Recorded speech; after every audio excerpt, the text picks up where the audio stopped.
kenapa masih mau maju di Jawa Timur? Ini konkret nih, gitu loh, konkret apa yang masih bisa dilakukan, progresnya ada, manfaatnya jelas, kita mau kawal. Saya masih sering gitu ya menghadiri acara, jadi istilahnya bahkan saya tuh bukan wakil gubernur tapi masih wakilnya Bukofifah.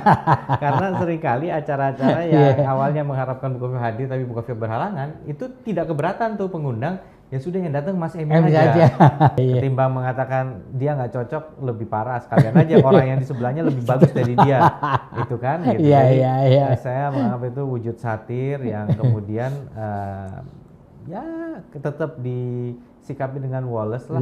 Wallace aja ya, Mas Gibran santai aja. Saya juga alhamdulillah jadi nggak khawatir gitu. Coba kalau Mas Gibran sensi, mana mungkin sih dia masih nyaman ada saya di sekeliling Mas Gibran.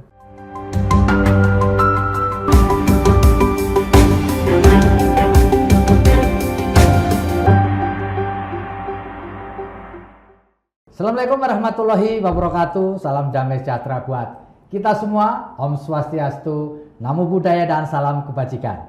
Bertemu lagi dengan saya Feby Mahendra Putra, Direktur Pemberitaan Tribun Network. Tribuners, 2 bulan lagi kita akan melaksanakan pesta demokrasi yang kedua dalam tahun ini, yaitu Pilkada serentak di tahun 2024. Dan Jawa Timur merupakan wilayah yang luar biasa. Kenapa? Karena jumlah pemilihnya terbesar kedua setelah Provinsi Jawa Barat. Dan ada sosok menarik yang mencoba peruntungan yang kedua dalam Pilkada 2024. Beliau mendampingi Ibu Khofifah Indar Parawansa yang kita sebut seringkali sebagai petahana. Beliau adalah Mas Emil Elistianto Dardak, atau akrab dipanggil Mas Emil. Assalamualaikum Mas. Waalaikumsalam Mas Feby, senang bisa ketemu. Mantap lagi, Mas Emil. Orang itu banyak kepingin tahu sebenarnya Mas Emil, apa yang membuat Mas Emil bersedia maju kembali sebagai calon wakil gubernur Jawa Timur mendampingi Bu Khofifah.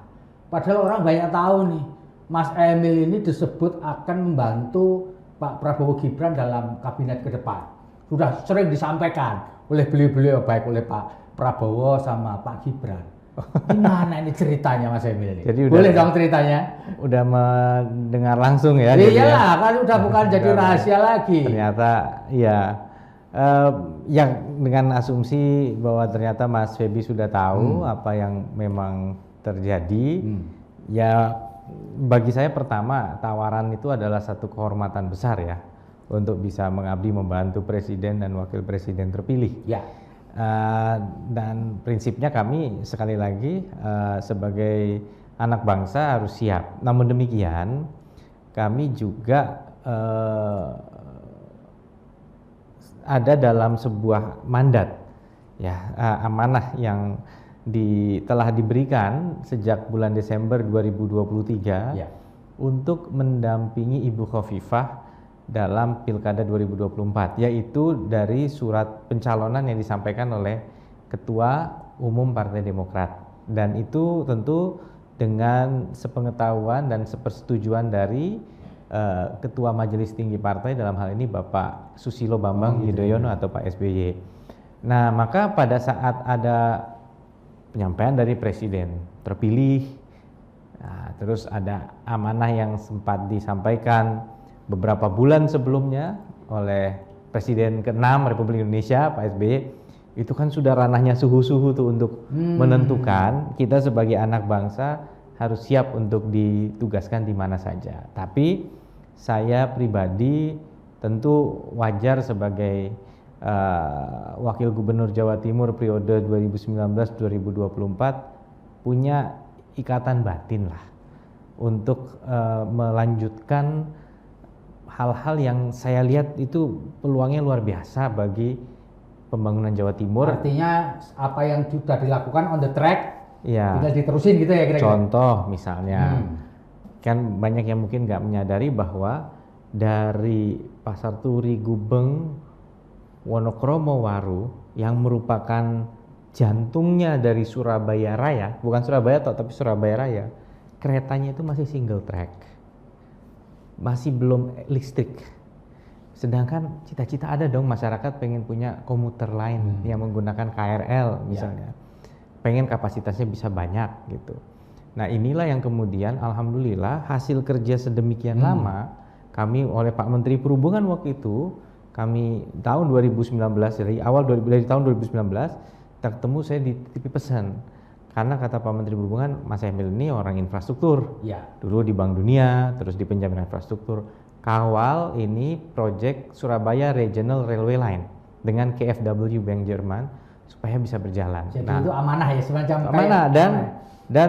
Dan kemudian tentu semua dengan kepemimpinan Bu Khofifah, yaitu di ini, dan akhirnya kemudian jalur tengah ini sekarang pendanaan yang sudah disecure tahap awal ya, karena ada itu 3,5 triliun. 3,5 triliun sudah ada penandatangan separate agreement. Separate agreement itu ditandatangani oleh Kementerian Perhubungan melalui Dirjen Perkeretaapian dengan KfW. Dilanjutkan setelah ini dengan Kementerian Keuangan. Loh, Pak, dari 2019 sampai sekarang baru tanda tangan. Loh, memang yang namanya menyiapkan proyek infrastruktur, apalagi sempat Covid ya, itu tentu ada prosesnya. Sebelum tanda tangan ada studinya, ada detail desainnya. Jadi ini, dan yang membahagiakan lagi, bagian dari proyek ini antara membahagiakan dan memang harus ya. Sekarang kalau lewat Ahmad Yani, terus pas kereta lewat, apa yang terjadi? Jalan-jalan macet ya. Iya kan? Karena jalan Ahmad Yani itu jalan protokol, terusan dari Sidoarjo. Dampaknya kemacetan di Ahmad Yani, bahkan ada yang bilang Margorejo itu lampu merah perenggut masa muda. Iya, beneran. Nah, itu kan tapi kan dampaknya lari sampai Sidoarjo, ya kan? Nah, maka dari itu harus dibuat sekarang. Mas Febi kan dari Tribun Network Pusat ya, juga tahulah di Jakarta, kebayang nggak kalau di Tamrin dan di Jalan Sudirman itu ada palang kereta kayak apa? Kan nggak mungkin kan? Ya, atau di Jalan Gatot Subroto atau di Jalan Es Parman gitu kan, nggak mungkin kan? Nah, sama di sini Ahmad Yani, dan terus itu ada direncanakan 6 underpass. 6 underpass. Sejauh ini underpass ya, mungkin bukan flyover tapi underpass.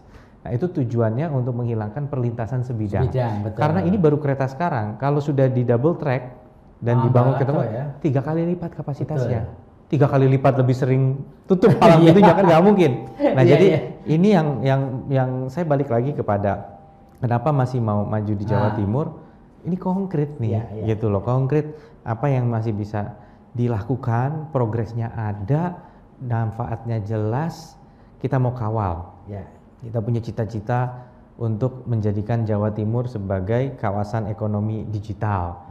Kita punya kawasan ekonomi khusus digital di Singosari, yang alhamdulillah perguruan tinggi peringkatnya itu masuk top 40 internasional sedunia. Menurut Times Higher Education Ranking, King's College London itu membuka S2 dan kerjasama dengan LPDP yang memberikan beasiswa. Karena apa?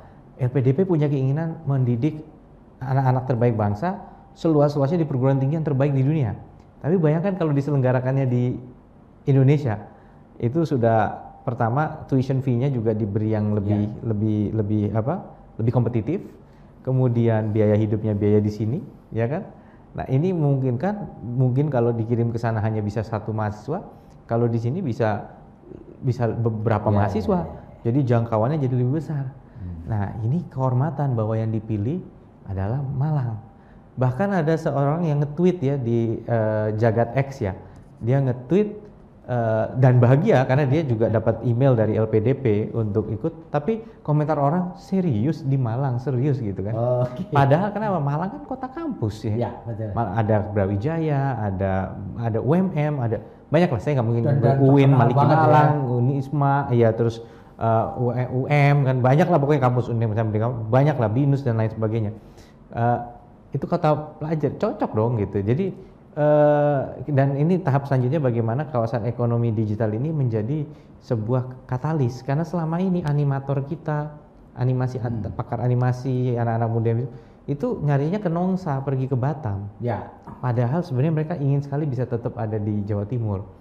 Nah, ini hanya sekelumit dari sekian banyak hal yang bisa kita lanjutkan. Nah, makanya kembali ke laptop, kembali ke topik awal, di tengah-tengah tadi ada Pak Presiden terpilih dengan Presiden ke-6, itu juga akan harusnya biarkan beliau saja yang omongan ya, saya di posisi manut gitu kan. Tapi meskipun sudah tidak lagi menjadi wakil gubernur, saya masih sering gitu ya menghadiri acara. Jadi istilahnya bahkan saya tuh bukan wakil gubernur tapi masih wakilnya Bu Khofifah. Karena seringkali acara-acara yang awalnya mengharapkan Bu Khofifah hadir tapi Bu Khofifah berhalangan, itu tidak keberatan tuh pengundang, ya sudah yang datang Mas Emil aja. Jadi mungkin dari sekian hampir semua cuma satu kali aja yang nggak bisa. Karena memang benar-benar yang datang itu harus seorang perempuan, karena itu acara muslimat yang hadir hanya bisa perempuan. Disitulah saya nggak bisa mewakili.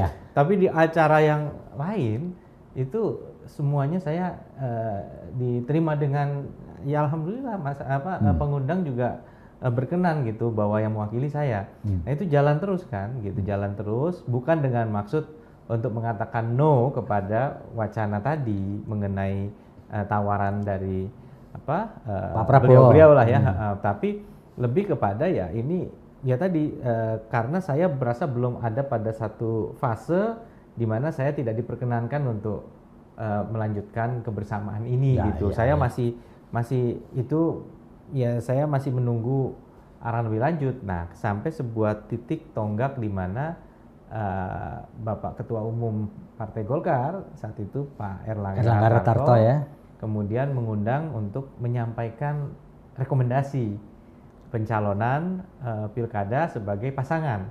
Kan kalau untuk Bu Khofifahnya sudah diberikan. Ya, betul. Tapi ini pasangan Khofifah Emil. Ya. Nah, itu ya Mas ya. Itu yang memang sempat kemudian juga ada beberapa pihak yang kaget gitu ya. Wah, udah ya kok itu karena bulan Mei kan. Bulan Mei itu salah satu yang atau mungkin pertama kali yang mungkin secara sepaket itu Golkar. Sepaket itu yang pertama kali di Golkar ya? Memberikan secara sepaket. Ya. Itu mungkin salah satu atau bahkan yang pertama mungkin sepaket. Mas Emil, kalau saya dengar nih nama Mas Emil muncul dan mendapatkan dukungan dari Kim Plus ya, Koalisi Indonesia Maju, itu karena Mas Emil ini sosok yang bisa diterima oleh partai-partai Kim Plus itu. Bener ini Mas, cerita itu Mas. Sosok yang tidak ada resistensi lah di kalangan partai Pak.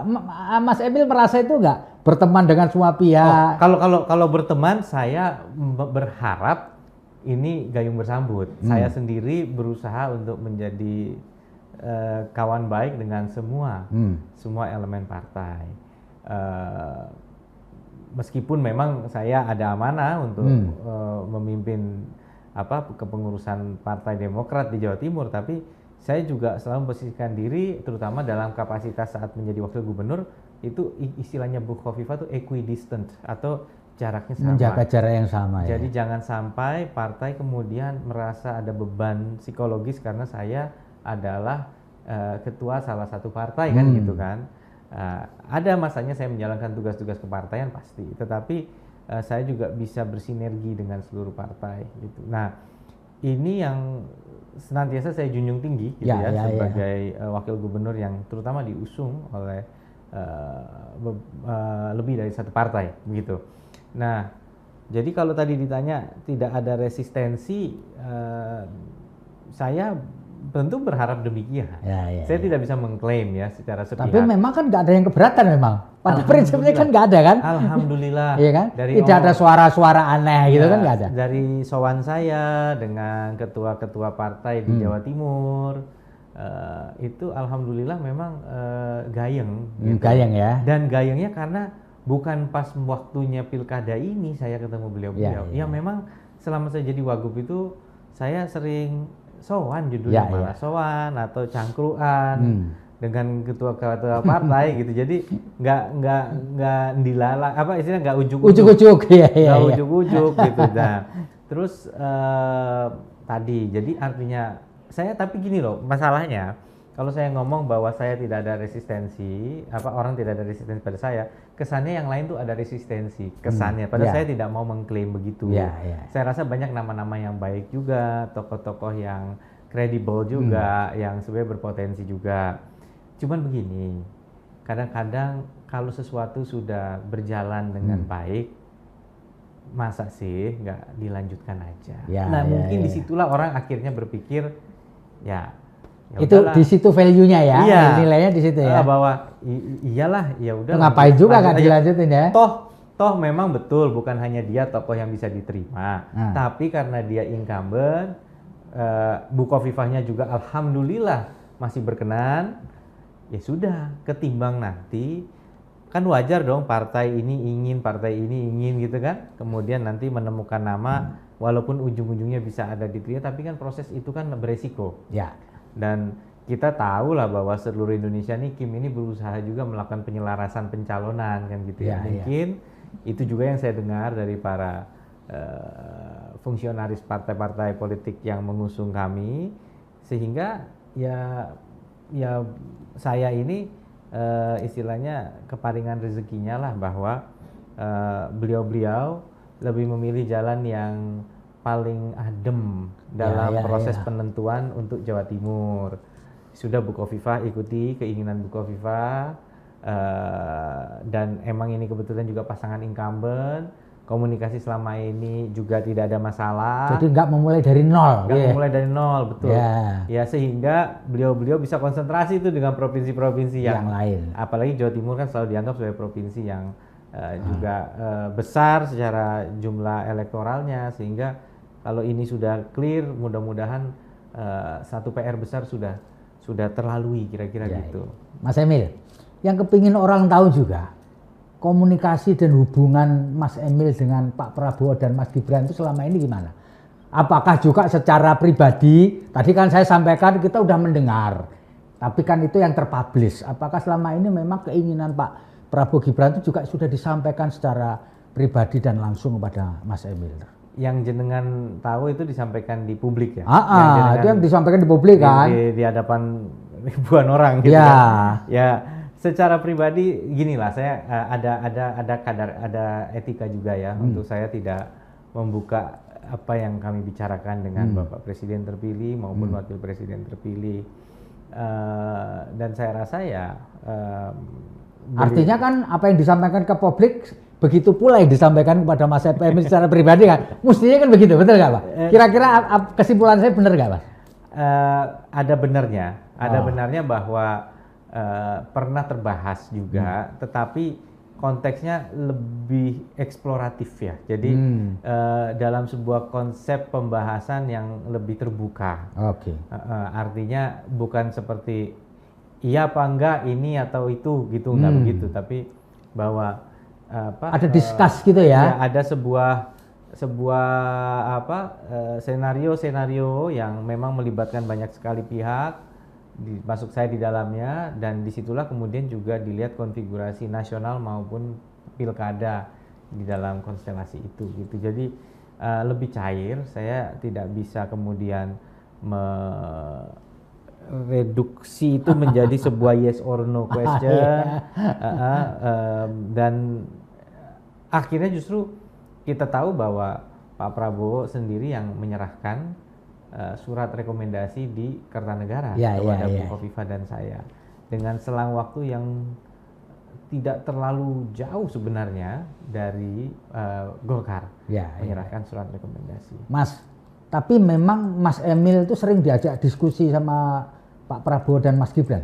Mengenai apa saja, tentu tidak harus. Nggak sering. Tapi karena kan beliau harus bisa mendengar dan menangkap aspirasi dari banyak sekali tokoh se-Indonesia. Tapi bahwa beberapa kali saya berkesempatan untuk bisa bertatap muka dengan Pak Presiden terpilih maupun Wakil Presiden terpilih, itu betul. Betul ya Mas ya? Ya, dan ada diskusi-diskusi yang substantif yang kita lakukan. Itu juga betul. Iya.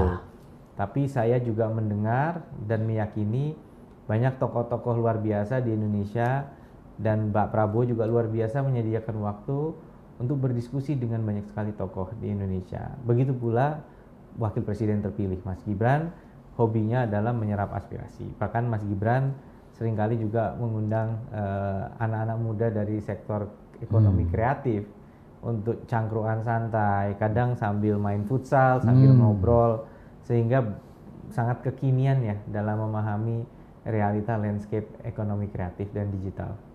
Mas Emil, kalau boleh saya tahu ya Mas, Nah, ketika di dalam proses Pilpres kemarin, Mas Emil kan dapat kepercayaan besar nih sebagai jubir TKN gitu ya.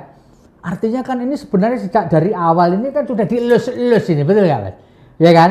Dan pertanyaannya adalah apakah posisi Mas Emil dalam TKN itu akan memberi efek, kalau di kita ini namanya efek ekor jas terkait dengan pilkada, Mas?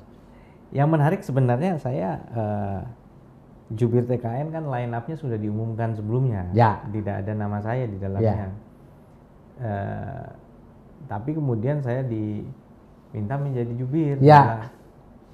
Maksudnya gimana? Menjadi jubir yang khusus untuk mendampingi calon wakil presiden, dalam ini Mas Gibran. Kenapa demikian? Karena kita tahu bahwa tentunya Mas Gibran ini selalu mengatakan saya ini datangnya belakangan, sehingga saya harus bergerak cepat dan harus ada tim yang solid lah untuk bisa memperluas jangkauan dari Mas Gibran. Dan Mas Gibran, dan ingat ya, yang diangkat jadi juru bicara tuh bukan cuma saya untuk Mas Gibran, tapi istri saya. Ya. Saya dan Mbak Arumi, pilihan yang sangat unik menurut saya gitu. Jadi job desk-nya itu bukan letter luck jubir ya sepertinya ya, tapi bahwa memang kita tidak bisa memungkiri pencalonan Mas Gibran ini menyita perhatian publik luar biasa. Mas Gibran pun tidak memungkiri pro dan kontranya. Sehingga mungkin hasil beliau kemudian melakukan kajian mendalam, dilihat bahwa mengajak Mbak Arumi dan saya untuk bersama-sama dengan Mas Gibran untuk ikut berkeliling dan ikut dalam berbagai hal, itu insya Allah bisa membawa hasil yang diharapkan gitu. Berarti kan ada trust gitu ya Mas ya, kepada pasangan Mas Emil dan Mbak Arumi itu kan trust gede gitu kan. Ini kan nggak main-main tuh kontestasi. Waktu itu Mas Emil langsung oke aja gitu atau? Iya tuh. Langsung oke aja. Iya, nggak pakai mikir. Iya, langsung oke aja karena ya satu gimana ya? Saya juga melihat bahwa Pak Prabowo dan Mas Gibran ini pasangan yang berkomitmen untuk melanjutkan dan punya ketegasan dalam melanjutkan program-program pembangunannya Pak Jokowi. Kontinuitas ini menurut saya sangat penting karena ini akan memberikan assurance kepada dunia usaha dan dunia internasional mengenai arah Indonesia. Jadi itu salah satu motivasi saya terus terang untuk mendukung pasangan Prabowo Gibran. Di samping juga memang Partai Demokrat juga alhamdulillah bagian dari koalisi Indonesia Maju. Indonesia Maju. Tetapi bahwa Pak Prabowo dan Mas Gibran ini merepresentasikan keberlanjutan itu suatu hal yang menurut saya baik. Karena ya itu tadi bahwa program-program yang saat ini berjalan di pemerintah Indonesia bukan sempurna, tapi kalau sampai balik arah di saat seperti ini sayang sekali momentum yang sudah dibangun sekian lama. Mas Emil, kalau boleh saya tahu nih, Mas Emil sempat nggak tanya kepada Mas Gibran, kok saya sih yang diminta? Sempat nanya nggak? Kok bukan orang lain, kok awak yang diminta gitu? Nggak ya Pak? Nggak pernah. Kita langsung, karena waktu itu nggak ada waktu lagi ya. Kita harus bergegas ya untuk kemudian bisa efektif. Baik itu juga persiapan menghadapi debat. Jadi kalau pradebat tentunya Mas Gibran telah membuktikan punya daya nalar yang luar biasa dalam melahap bahan yang sedemikian banyak yang sudah disiapkan oleh berbagai macam tim ahli untuk dipelajari dan beliau bisa melahap semuanya, semua materi itu ya. Kami hanya ya istilahnya menjadi sahabat diskusi aja atau juga menjadi sparring partner untuk istilahnya mensimulasi debat itu sendiri. bersama Pak Bahlil dan Pak Rosan, Ya, dan ya, ada ya. Mbak Tina Talisa. Dan memang saat itu Mas Emil nonton nggak di banyak sosmed, Mas Emil kayak bicara sendiri, kayak orang memberi instruksi gitu di banyak sosmed itu. Sempat nonton nggak Mas video itu Mas? Saya nonton videonya, tapi kan nggak mungkin ya memberi instruksi itu simultan dengan acaranya ya, dengan yang berbicara gitu. Bingung Apalagi orang. beliau ngadep ke sana, saya di belakang, kan nggak mungkin dia nggak ngeliat gerak bibir saya juga gitu ya. Kalau nyampe melalui, dan nggak ada juga sebenarnya earphone yang menghantarkan suara tuh dari leher. Ear conduction tuh, bone conduction tuh di sini. Bone conduction tuh di bagian sini nih. Makanya ada kacamata yang bisa jadi handsfree sekarang karena di sebelah sini. Ya.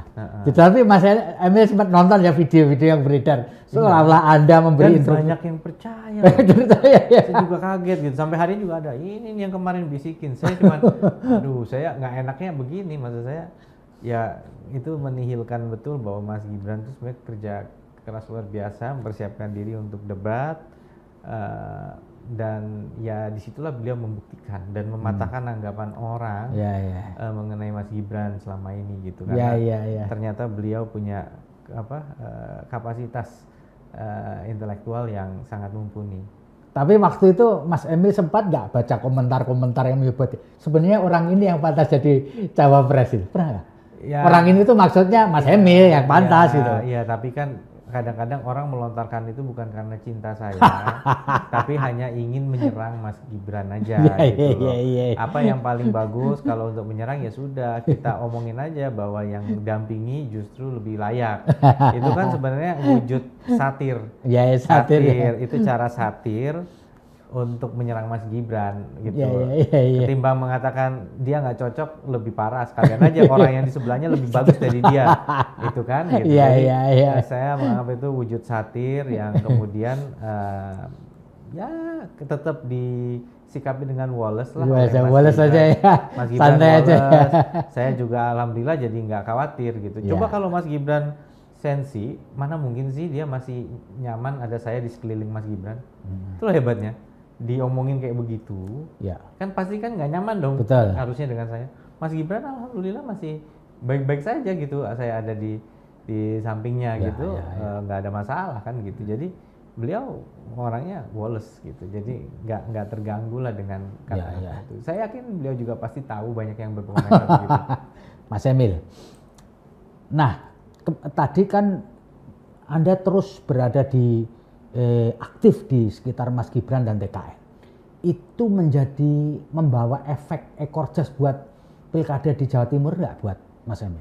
Mas Emil melihat itu ada pengaruhnya nggak sih? Gini, cara ngelihatnya begini,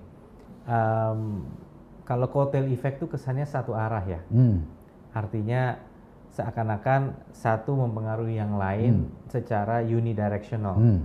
Kalau saya melihat ini mutual. Saling melengkapi, artinya begini, satu bahwa kami, Ibu Khofifah dan saya berjuang bersama untuk Pilpres, dalam konteks tentunya kami juga menyampaikan apa yang kami yakini baik untuk Jawa Timur, yaitu Prabowo Gibran. Nah di sisi yang lain bahwasanya Bapak Prabowo dan Mas Gibran juga telah memiliki tempat di hati masyarakat Jawa Timur.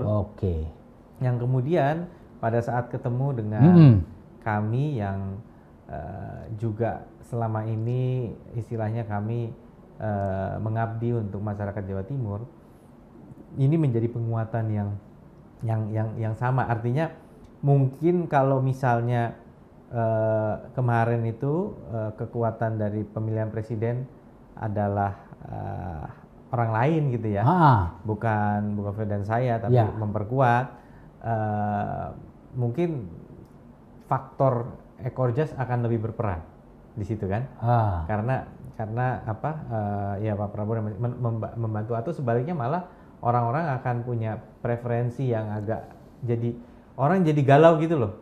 Saya senang Pak Prabowo sama Mas Gibran. Alhamdulillah mungkin beliau, masyarakat masih merestui Bu Kofifa dan saya. Kalau pilihan keduanya nggak ketemu kan susah. Ya, betul, Iya dong? betul. Ya aduh.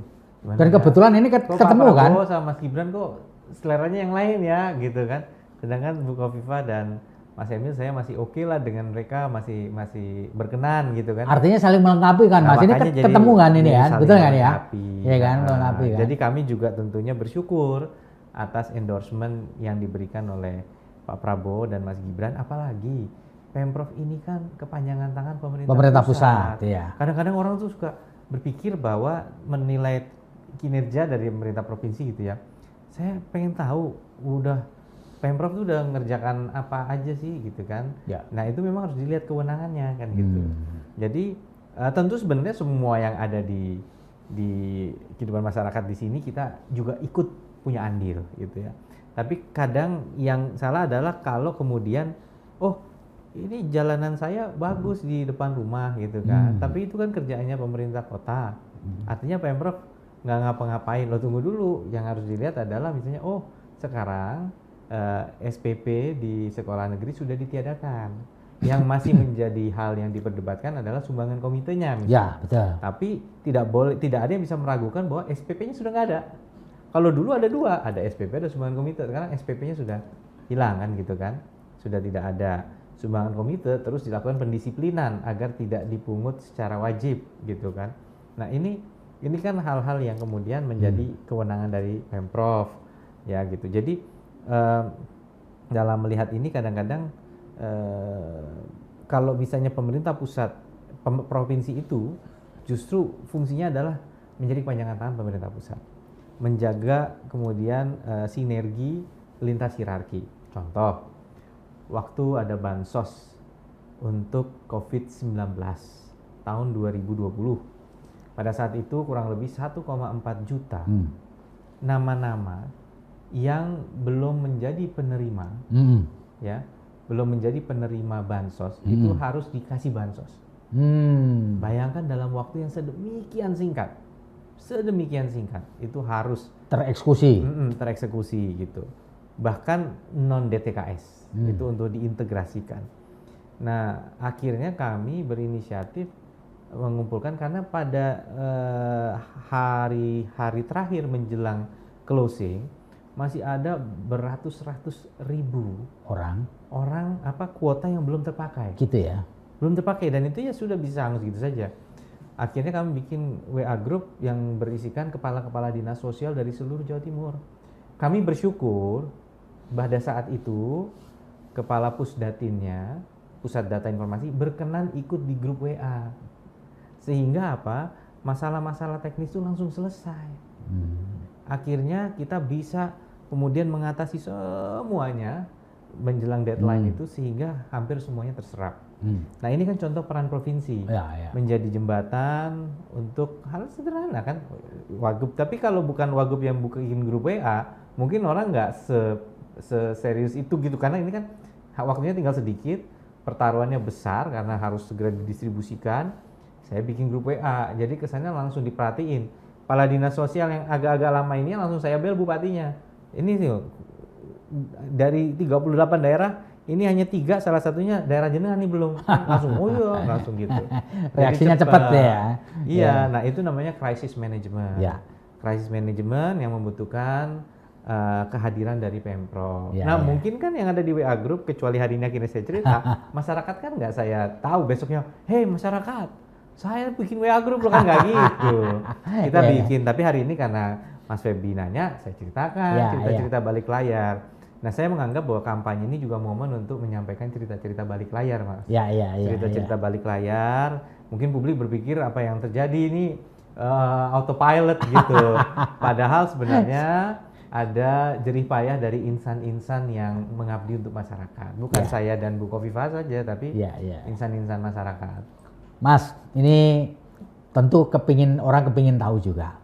Apakah secara intens Mas Emil ini mendiskusikan situasi terkini, ya, dinamika ini dengan Mas Ahaye sama Pak SBY? Iya juga. Saya juga bersyukur itu Pak SBY itu beberapa kali, tapi beliau memang sekarang serius melukis. Oh gitu ya? Iya, serius itu, melukisnya tuh nggak kaleng-kaleng ya, beneran bagus. Dan beliau terus berbenah. Jadi makin kesini lukisannya makin Makin bagus oke. lagi gitu, teknik referensinya. Walaupun yang dulu juga udah bagus banget gitu. Dan beliau makin kekinian selera musiknya, lagu-lagunya anak muda banget, Gen Z banget.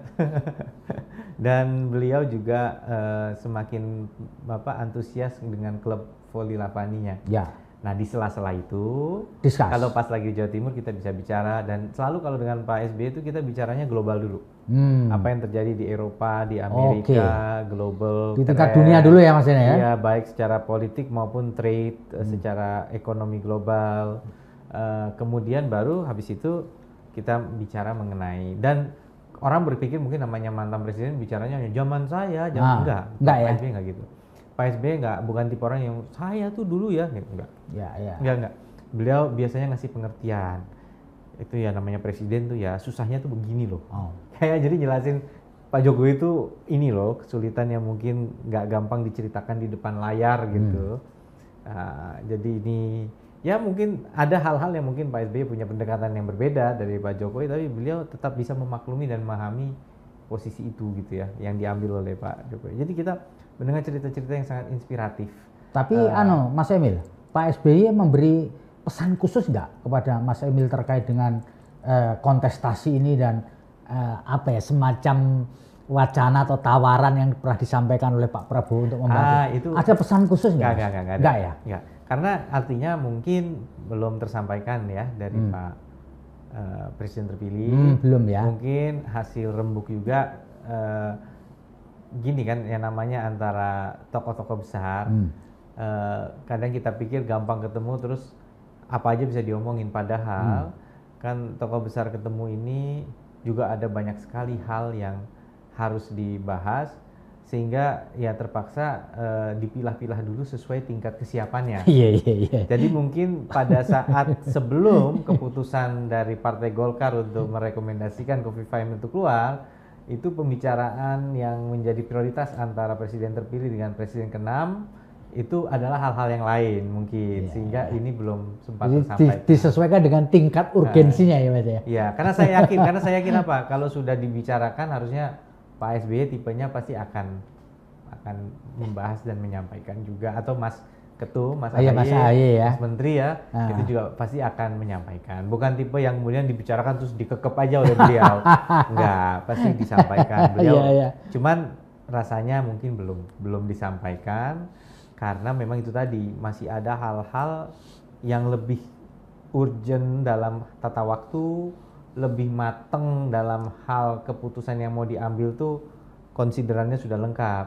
Nah mungkin yang ini masih banyak variabel yang bergerak kan, sehingga ini nanti dulu dibahasnya. Tapi belum sempat dibahas, ternyata partai koalisi merasa bahwa lebih baik Jawa Timur mempertahankan format yang ada untuk kemudian mengikuti Pilkada 2024 dengan format Khofifah Emil gitu. Mas, seberapa keras pun kontestasi, kan tidak kondusivitas, nyaman, rasa aman kan tetap harus diciptakan. Seperti juga waktu Pilpres dan Pileg yang lalu. Saya ingin Mas Emil menyampaikan closing statement kepada pembaca kita, kepada pendengar kita, kepada masyarakat Jawa Timur. Apapun yang terjadi, Jawa Timur itu harus kita jaga. Monggo Mas. Ya, saya meyakini bahwa Jawa Timur ini adalah provinsi yang memang mendapat warisan sejarah yang luar biasa dengan kitab Negara Kertagama ya. Negara Kertagama. Ya, Bhinneka Tunggal Ika, Tanhana Dharma Mangruwa. Nah, Bhinneka Tunggal Ikanya ada di situ, yaitu pada intinya adalah unity in diversity. Jadi di sinilah nilai-nilai perbedaan. Diversity-nya itu bukan hanya diversity fisik, suku, ras, tapi juga pilihan. Pilihan politik bisa berbeda. Ya kan, selera bisa berbeda gitu. Kayak saya kemarin saya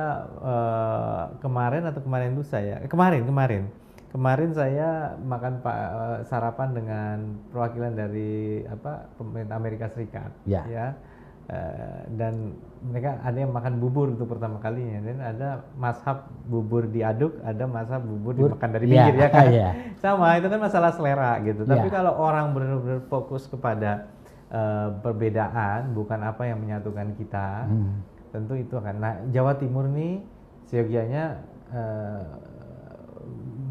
mensyukuri anugerah warisan budaya itu. Jadi kita harus jaga pilkada yang akan datang, perbedaan pilihan itu biasa, wajar, tapi jangan sampai hilang perseduluran kita, persaudaraan kita. Itu ya pesannya Mas ya. Mau kontestasi politik sekeras apapun, ujung-ujungnya kita harus jaga supaya. Tapi yang kedua juga kalau boleh saya nambahi, bahwa kita juga harus selalu cross check informasi, baik itu informasi yang beredar melalui media sosial, messenger, atau bahkan selebaran-selebaran yang tidak jelas, tidak bertuan gitu. Semoga kemudian ini bisa ditabayun dan dicek selengkap-lengkapnya supaya tidak menjadi sebuah ajang kampanye hitam. Gitu ya. Mudah-mudahan. Terima kasih Mas Emil Dardak ngobrol kita. Moga-moga kita berharap semua pilkada di Jawa Timur akan berlangsung asik, asoy dan aman. Amin. Terima kasih sekali lagi. Saya Febi Mahendra Putra pamit undur diri. Assalamualaikum warahmatullahi wabarakatuh. Om Santi Santi Om. Namo Buddhaya. Salam kebajikan dan jangan lupa tetap bahagia.